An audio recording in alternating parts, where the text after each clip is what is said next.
तो फिर इससे साफ है कि कम से कम नहीं क्या है। वो प्रार्थना करिए। एक मिनट अखिलेश को पूछिए। अखिलेश जी आप क्या कहना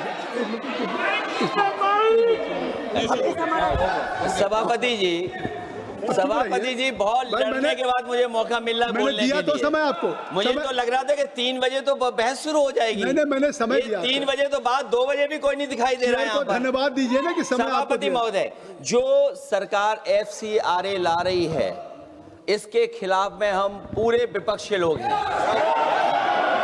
और सभापति महोदय, सभापति महोदय, जो माननीय मंत्री जी कह रहे हैं, नहीं माननीय मंत्री जी कह रहे हैं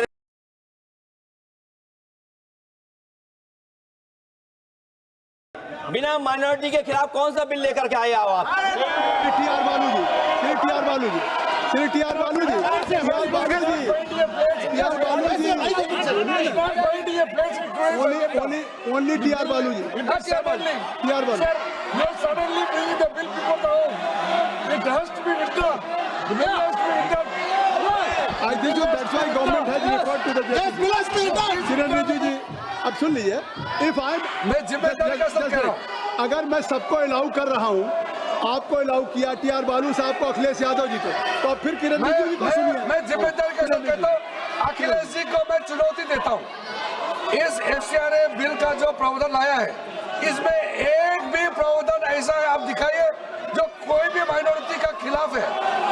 ये सर सरासर झूठ बात फैलाया जा रहा है देश में। किसी माइनॉरिटी को टारगेट करने का सवाल ही नहीं है।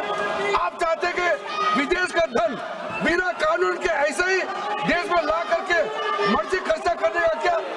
This country is not a banana republic. There should be rules and regulation as per the spirit of the constitution.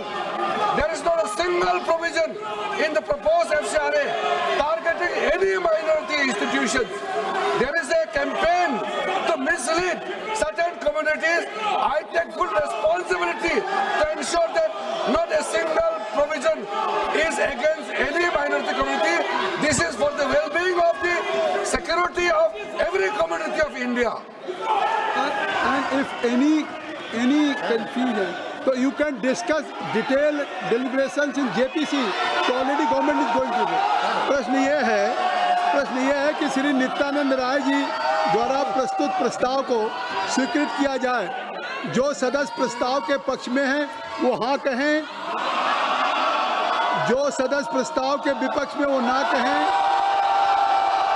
मेरे विचार में निर्णय हाँ वालों के पक्ष में हुआ है, हाँ वालों के पक्ष में हुआ है, प्रस्ताव स्वीकृत हुआ।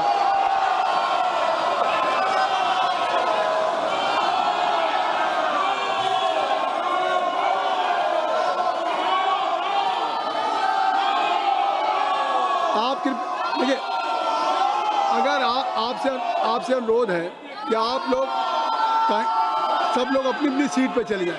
मैंने सभी को उस बिल पे जिस समय कर रहे थे, मैंने सबको मौका दिया। केसी वेणुगोपाल जी को दिया, अखिलेश यादव जी को दिया, टीआर बालू साहब को दिया, किरण रिजिजू जी को दिया। तो कृपया अब सदन चलने दें, सदन को सुचारू रूप से आप चलने दें। नहीं, मैं चाहता हूं कि सदन चले। अब देखिए, अगर मैंने मौका नहीं दिया होता तो मैं कहता, तो इसलिए मैं जो सभा की कार्रवाई 3 बजे तक के लिए स्थगित करता हूं। मैं चाहता हूं कि सदन चले, सभा की कार्रवाई 3 बजे तक और विश्व में बनी रहे। मान्यवर, ये जो भाषा है सदन की मर्यादा तोड़ने वाली, आप क्या भाषा उपयोग, कायर है, आप सरेंडर कर रहे हो, आप मुझसे डरते हो, अपशब्दों का प्रयोग होता है, असंसदीय शब्दों की भरमार लग जाती है। सदन में कोई आंख मारता है, कोई मुस्कुराकर बैठता है। मान्यवर, सदन के रास्ते पर चाय पकोड़े खाते हैं। सदन के रास्ते ये किस प्रकार का विपक्ष के नेता का बिहेवियर, किस प्रकार की भाषा है? क्या वो समझते हैं कि ये भाषा को देश नहीं सुन रहा है? ये भाषा को देश सुन रहा है। आपकी और आपकी पार्टी दोनों का परिचय देश को हो रहा है। मान्यवर, संवैधानिक संस्थाओं का अपमान करते हैं, फ्लाइंग किस कर देते हैं। धक्का मुक्की करते हैं, बाहर जाकर बयानबाजी करते हैं कि सरेंडर हो गए। स्पीकर को बार बार रोकना पड़ता है और सत्र छोड़कर विदेश चले जाते हैं। मान्यवर, मैं इतना जरूर कहता हूं कि ये भाषाओं में तीव्रता से भावनाएं व्यक्त नहीं होती है।